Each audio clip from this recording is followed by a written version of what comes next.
Hey, this is Tom, and over the past few years, being a Palantir investor after earnings was not always an easy experience.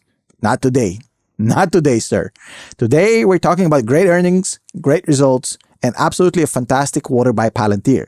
Now, the stock is up 18% as of the making of this video. It might change, it might not, it does not matter. Because what I'll tell you in this video is a few things. Number one, everything about the earnings that you need to know. But more importantly, at the end of this video, I'm going to give you one thing that is absolutely gone under the radar. Nobody has talked about this. Nobody. And yet, this is the most important, most critical aspect of these earnings that I saw yesterday. That's going to send the company into the stratosphere. And nobody has mentioned this yet, which means it's not priced in yet to the stock, which is a good thing for us, the long-term investors. So wait until the end of this video. I'm going to blow your mind. And if I don't, comment below and say that I lied. Now, let's talk about what happened yesterday and what's been going on with Palantir for the better part of a year. So, Palantir is up 115% over the past year, which is a very impressive number. And I kind of feel bad for the YouTubers and the influencers that have sold at the bottom just for some cheap clicks and clout. It is what it is. On the other hand, I don't want to celebrate prematurely. I don't think we have arrived. We have a lot of unfinished business here. This is a marathon. It's a nice stop, but this is definitely not the end of the road. So it's nothing to celebrate about. It's okay, but those who stay will be champions. Remember that. Now, what happened yesterday was very simple. The earnings per share was in line. The revenue was a beat, but with 20% growth and really, really good guidance, and that's what's driving the share price going up right now.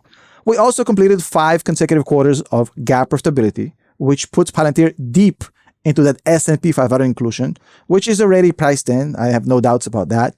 But what is not completely priced in is what's going on with the commercial sector of Palantir, and more on that a little bit later, as I promised, believe me. So the commercial growth of Palantir right now is 32%. That's year over year. It's 13% quarter over quarter. It's massive. That is the growth engine of Palantir. The government sector is still going to be there forever, but the growth engine, the big numbers will come from the commercial sector. So that is where I want you to focus. And I also want you to look at the deal flow of this company. So Palantir have closed 103 new deals worth $1 million or more in 2023. That is 2 times more than what they've closed in 2022. Now, if you look at their balance sheet, mind-blowing statistics. Look, $3.7 billion of cash, no debt, and 4 times more assets than liabilities. Palantir has easily the cleanest balance sheet in the stock market right now. Perhaps with the exception of Tesla, nobody has it better. Nobody. On top of it, look at revenues. $2.25 billion in 2023, 1.9 the year before, 1.5 the year before, and the guidance for 2.65 for 2024 with 40% growth in the commercial sector. Now, if you focus on the US commercial sector, that is where you're really going to blow your mind, because the US commercial revenue is up 70% year over year. It's up to $460 million.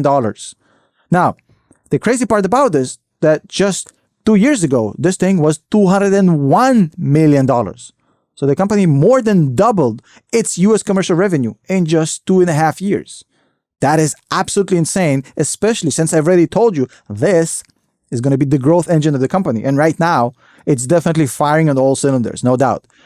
And I also want you to read the letter from Alex Karp, because if you ever read a CEO letter to shareholders, read this one. This was his best, no doubt. He nailed it, he killed it, and he absolutely, I think, exemplified what Palantir is all about. He talked about the importance of AI in the current business model of Palantir. And I want you to understand something.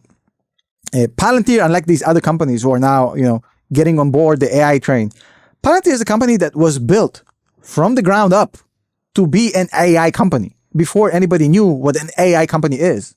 So if you're looking for an AI play, this is the original one. These are the guys who did it. It's funny to me when people ask me, do you think it's an AI play? Do you think the Pope shits in the woods? Come on.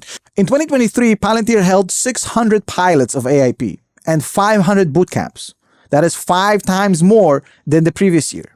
Way more than they expected. The demand is insane. And for those of you who are kind of skeptical about this, saying, well, Tom, that's great, but it's not appearing on the revenues. So where is the money from all these new pilots and all these new boot camps? And that's okay. I totally understand this question. It's fair, but you have to understand that in software, especially in SaaS, there's a life cycle of sales. When you get people through the door, through boot camps, through pilots, it's probably 6 months to 12 months until you actually see $1 from these people. These things take a long time, a lot of approvals, a lot of red tape, a lot of process. So I believe we'll start seeing this probably in Q3 or Q4 of this year. And by that point, it will already be priced into the stock and people will pay premium. And those who see it now and see it before it appears on the easy to digest stuff, they'll buy it cheap. Now, talking about buying it cheap, look, when I started talking about this company, and I believe I was the first one to bring this company on YouTube, and I got a lot of ridicule. People said I'm crazy. And then it got worse because then the company dipped to $7. And then I was no longer crazy. I was then just stupid and a clown. And honestly, I didn't care then and I don't care now. I'm not bothered by that. My only purpose with Palantir was to make money. I'm not in love with this company. It's not my life purpose. It's just a very, very good company at an extremely cheap price. And the only thing I've been doing for all these years is buy Palantir every single month. I buy it when it's high. I buy it when it's low. When it's low, I buy more. When it's high, I buy less. I DCA and I do my double down DCA strategy when it dips. A strategy which we teach, by the way, on our Patreon. Patreon.com/Tom Nash, where we teach you in our academy how to become a better investor. Because I don't want you to buy Palantir because I said so.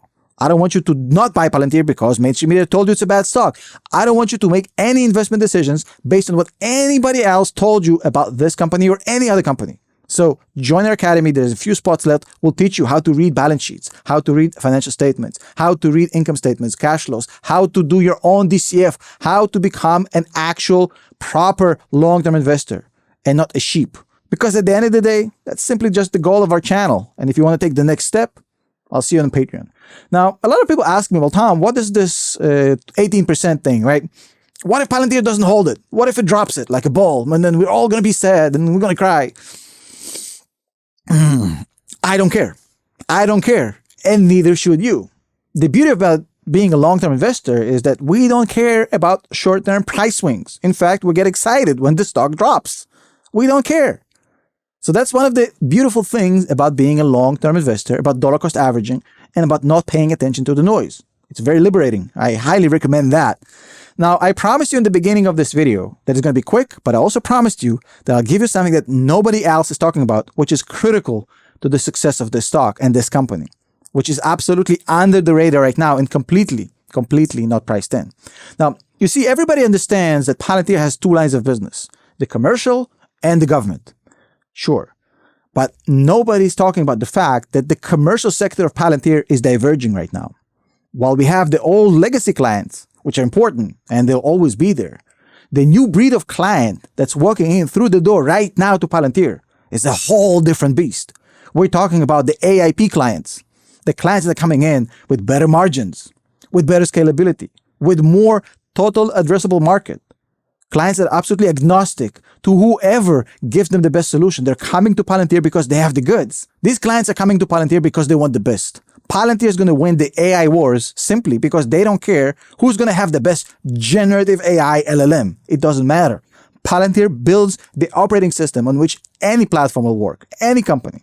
In 5 to 10 years, this is going to be the biggest business in corporate America. And Palantir is going to be the quasi-monopoly running it exactly like Peter Thiel said in 0 to 1. Identical.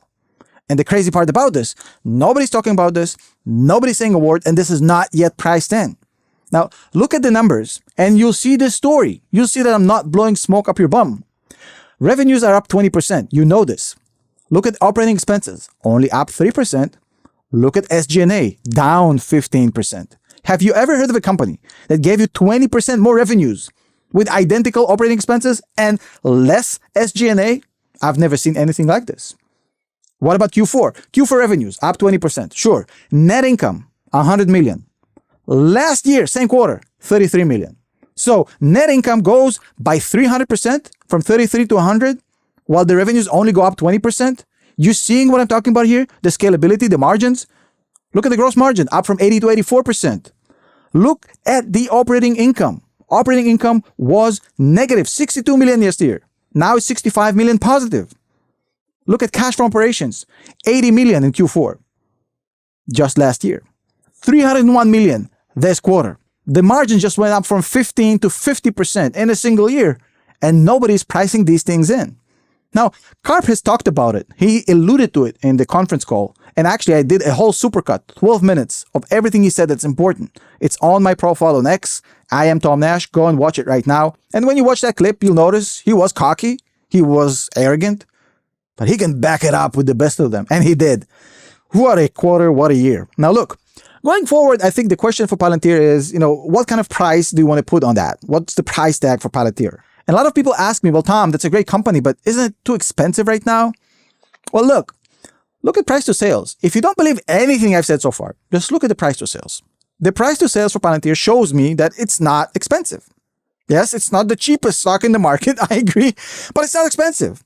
It's still cheaper than CrowdStrike, Snowflake, Datadog, Cloudflare, Zscaler. All these companies don't have half of the potential of Palantir, and they're more expensive on price to sales, which is the right metric to judge SaaS companies.